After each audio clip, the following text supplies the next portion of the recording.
Hi, everyone. No slides on this one, so I'm sparing you that ordeal. How many of you have heard of Bitcoin before today's session? All right, pretty much everybody. Great. We're doing a good PR job. How many of you own or have used Bitcoin?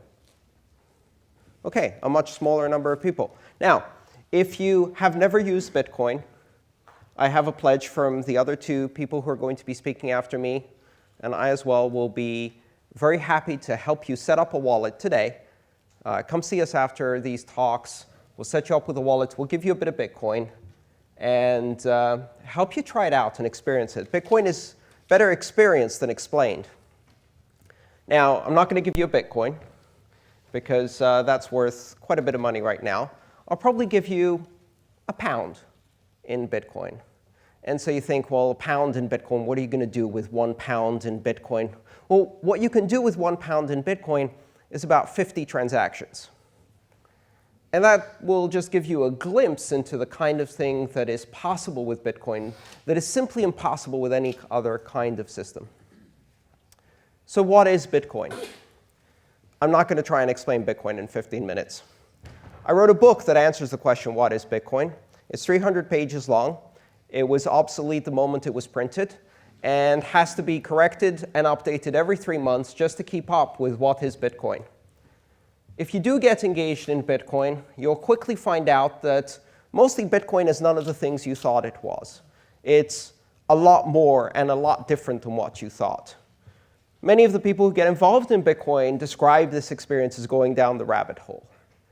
You get this instant effect where you feel that something special, something amazing is happening, and then you start reading about Bitcoin, and then you get obsessed, and you start reading more about Bitcoin, and then you start annoying your friends and family about it, and you start talking about it at parties and dinner parties, and your significant other goes, oh God, here we go again, it's the Bitcoin talk.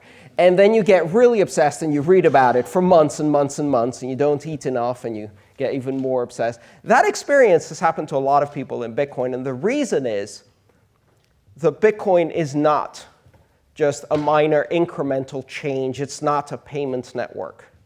Bitcoin is one of the most fundamental transformations on the basis of money. And what is money? Because that becomes the center of a conversation when you talk about Bitcoin. You realize that the vast majority of people don't know what money is. We use it every day. And yet most of us really don't understand how it works. Now, we think we understand how it works, but try explaining it to a 5-year-old.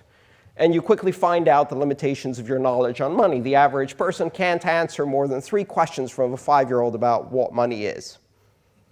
You quickly get to the question like, Mommy, why can't we have more money? Who makes money? What's it made of?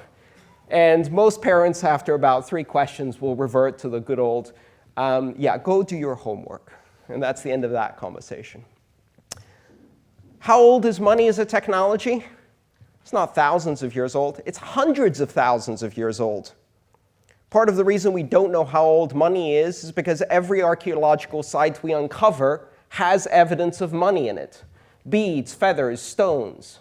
We've seen 4 major transformations in the underlying form of money, from physical objects like beads and feathers, to pressed precious metals coming out just about 5,000 or 6,000 years ago.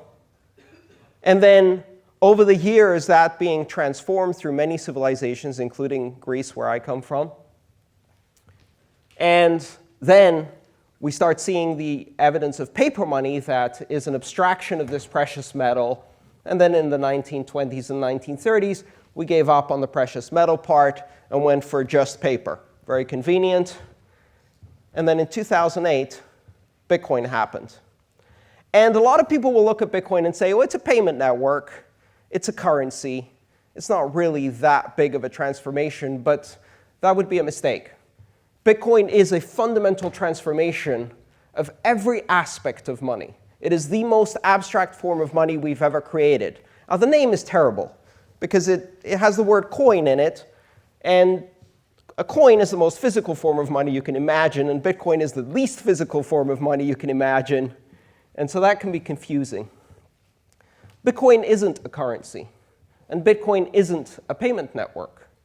Bitcoin is a protocol and a network-centric platform for recording ownership and trust on a peer-to-peer basis. And that's a lot of fancy words, but basically what it means is that saying that Bitcoin is a currency is like saying that the internet is email. Currency is just the first application. If you have a platform that allows you to record ownership and trust, the first type of asset that you are likely to record on that ledger is obviously a currency. That's the most obvious application, but it's only the beginning. Bitcoin is not money for the internet. Bitcoin is the internet of money, and currency is just the first app. Why is it so hard to grasp what Bitcoin is? Because it changes many of the fundamental aspects of money, and change is difficult. So the experience of trying to explain Bitcoin changes over time. When I first started trying to explain Bitcoin, I was faced with denial. People would tell me, well, Bitcoin isn't real money. I read serious scientists writing entire theses on why Bitcoin isn't real money. And yet, I'd already been living on Bitcoin for 2 years. My own personal experience was a direct counterfactual to the idea that Bitcoin is not real money, because if I can use it to buy goods and services, it is money. If I get paid for my goods and services that I'm offering, it is money. So denial was the first reaction. Then we went into anger. Well, Bitcoin is really all about drug dealers, terrorists, pedophiles, criminals. I had people ask me on air whether I was a drug dealer when I tried to explain Bitcoin to them. They didn't ask the HSBC banker if they were a money launderer, but they asked me if I was a drug dealer. That's kind of bizarre. So what comes after anger? Bargaining. Well, now we've reached the stage of bargaining. Bitcoin is really disruptive. Bitcoin is really strange. Bitcoin is really different. So let's try and polish it up. Let's try and smooth out the rough edges. Let's make it more palatable to regulators, more comfortable for the corporate boardroom. Beyond Bitcoin, unleashing the power of the blockchain. Bitcoin is just a silly currency. The really important stuff is the blockchain. So now we go through this great marketing whitewashing experience where we pretend that what we want is disruption. This is the buzzword of the time. Disrupt. We want to disrupt our industry. We want to disrupt our own company from the inside out. We want to change the way banking is done. Really? Great. Let me tell you about Bitcoin. Open, decentralized, permissionless innovation, completely without borders. Identity and KYC? Won't do it, can't do it, that's not a bug, it's a feature. Control? No, can't do it, that's not a bug, that's a feature. You want disruption? Here you go. Radical disruption. Completely decentralized money with no borders. Well, calm down there, Che Guevara. We said disruption, but we didn't mean that kind of disruption. How about we take this massively decentralized, completely open, borderless, network-centric, uncontrolled, without intermediaries, and we add a bit of control. Centralize it a tiny bit. Maybe throw some KYC in there. And then we'll rename it the blockchain. And now we can start investing in this stuff. And if you look at what companies are being invested in Bitcoin, it's the ones that aren't doing blockchain. It's the ones that are doing centralized banking with Bitcoin currency without any effect on the blockchain, without any of the decentralization, without any of the disruptive potential. Bitcoin is not smooth jazz. Bitcoin is punk rock. Deal with it. It is disruptive. And the reason it is disruptive is precisely why it's so difficult to swallow and swaddle in traditional investment terms. Bitcoin is the first completely decentralized transnational platform for exchanging value. It has no borders. It doesn't care whether you like the transaction or not. It is entirely based on mathematical verifiability. It is the internet, unleashed, unvarnished, unpolished, and uncensorable. And if you can't swallow that pill, there's a startup out there that's going to take that innovation and is going to disrupt your industry, because they can swallow that pill. In fact, as we saw with the internet, when the first tier of telecommunication companies wanted to control and polish and make the internet nice and cozy, and came up with ISDN, or colored faxing, or CompuServe. A few of the third-tier companies who knew they couldn't compete on that playing field took the internet and used it as a Trojan horse to disrupt the entire telecommunication industry. They used that early first-mover advantage. If you think the Bitcoin companies are going to get a banking license, play nice with the regulators, and do something mild just to be able to jump on to some kind of retail shopping environment, you're missing the point. Bitcoin is about the other 6 billion. Bitcoin is about unbanked and borderless. Bitcoin is disruption. It's disruption on a scale that most people haven't even begun to imagine. So if you are in a startup, understand that not having a banking license is an advantage in Bitcoin. Bitcoin solves the #1 consumer problem in finance. How many consumers have you heard go, hey, you know, I'm with Lloyds Bank, but I'm really thinking of switching to Barclays because they have a robust KYC program. I'm worried that I might accidentally money launder myself, so I want to make sure that I have some nice protection from their compliance department.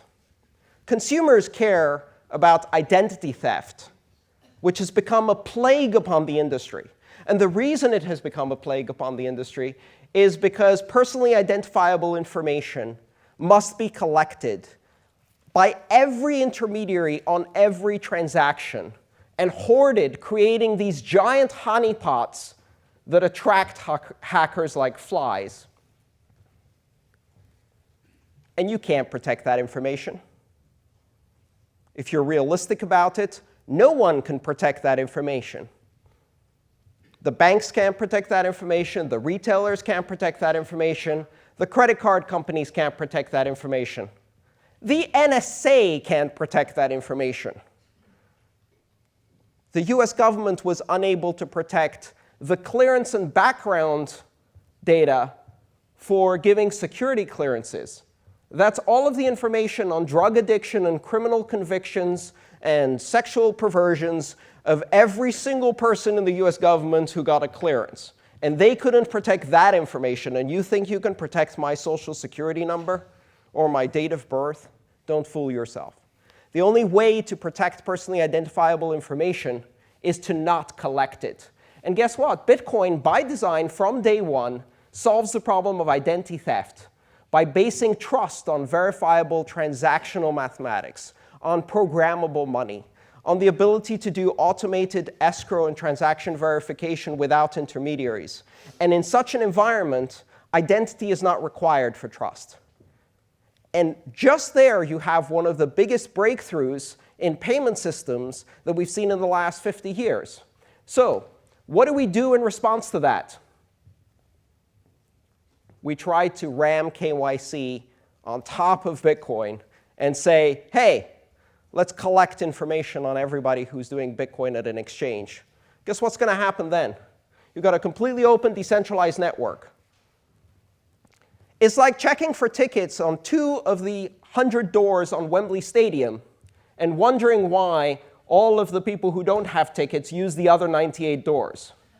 And if you do KYC on the exchanges, what you're going to end up doing is surveilling the innocent and the idiots, because those are the only people who will still be using exchanges. And now you've got a giant honeypot of surveillance information of the innocent and the idiots, and you've endangered the private information of every single customer while achieving absolutely nothing in terms of protecting criminal activity from being funded. Bitcoin is not going to be leashed. And you can't go beyond Bitcoin to unleash the power of the blockchain. The blockchain in itself is boring technology. It's a ledger. It's a slow database. It's Quicken, only slow and distributed. What's really interesting about the blockchain is the possibility of completely decentralized consensus. A system that does not require intermediaries, that does not require trusted third parties, where there are only 2 parties in a transaction, the sender and the recipient, and there are no counterparties, where transactions are verifiable on their own without appeal to authority. That is the revolutionary power of Bitcoin. That is the disruptive innovation. Banking changed in 2008. And if you think the end result of this will be that everyone will be able to run banking customer service on their smartphone, you're missing the point. A decade from now, a 10-year-old will be able to run the SWIFT network on their smartphone. They'll be able to be a bank and a brokerage house on their smartphone. By the time they're allowed at 16 to open a bank account, they've probably spent 5 or 6 years using Bitcoin on a day-to-day basis as their currency. Because in a global connected world, credit cards don't work for minors, and they're going to end up using Bitcoin. In fact, we're already seeing this. So by the time they get to banking, they've got 6 years of experience with Bitcoin. Try explaining to them what 3 to 5 business days for clearing a check means. Try explaining what a check is. Try explaining why they have to pay you £5 to keep their account with you. Try to explain them what an overdraft fee is. While you're at it, you might as well sell them a landline and a fax machine, because they're just as likely to get one of those as they are to open a bank account.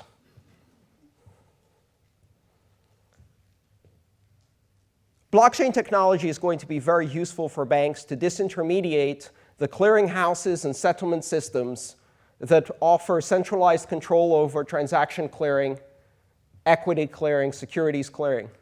They're going to reduce the cost of doing those things. They're going to change the financial equation for settlement and clearing on a global basis. But that's not revolutionary, and that's not disruptive. Bitcoin offers the possibility of bringing banking to feature phones over SMS.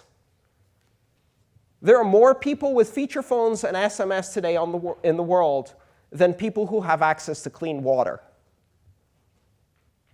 Every single one of these text messaging phones can become a loan origination station, a Bloomberg terminal, a SWIFT terminal, a banking system, and it can serve customers who have other phones connected to it. There are 6 billion people out there who have no access to international credit, international liquidity, international equities, or the ability to move money between currencies across borders to do import and export. Those are the restricted capabilities of the privileged few. Bitcoin can deliver banking services not by banking the unbanked, but by debanking all of us. Bitcoin can do that either under the flagship title Bitcoin or under whatever other name we want to plaster on to make it more palatable. But the underlying invention of a completely decentralized protocol for doing money is here. It happened in 2008. It's not going anywhere. And when you see that next article in the financial newspapers that tells you that Bitcoin died because its price has crashed, is this the end of Bitcoin? Go to bitcoinobituaries.com and add it to the other 150 obituaries that have been written for Bitcoin since 2010. Because one thing Bitcoin does is it refuses to die. It's a relentless anomaly. It's an incubator for black swans. And the reason it refuses to die is because there is no center. There's nothing to co-opt. There's nothing to stamp down. There's nothing to shut down or filter or control, because it is completely decentralized. And it takes a while to understand that. If you want to get involved in one of the most disruptive technologies and one of the most exciting technology spaces, one of the most amazing inventions in computer science of the last several decades, the key focus is decentralization.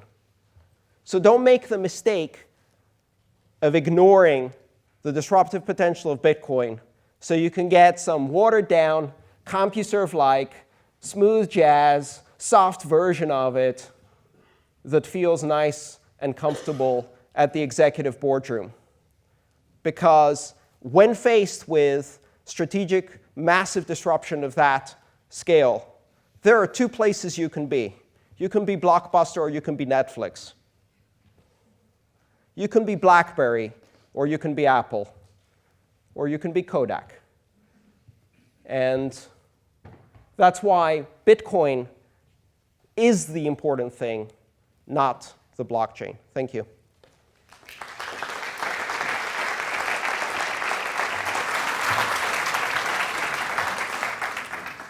Andreas, your Greek-sounding name leads me to make the first reference today to the Greek economy. Yes.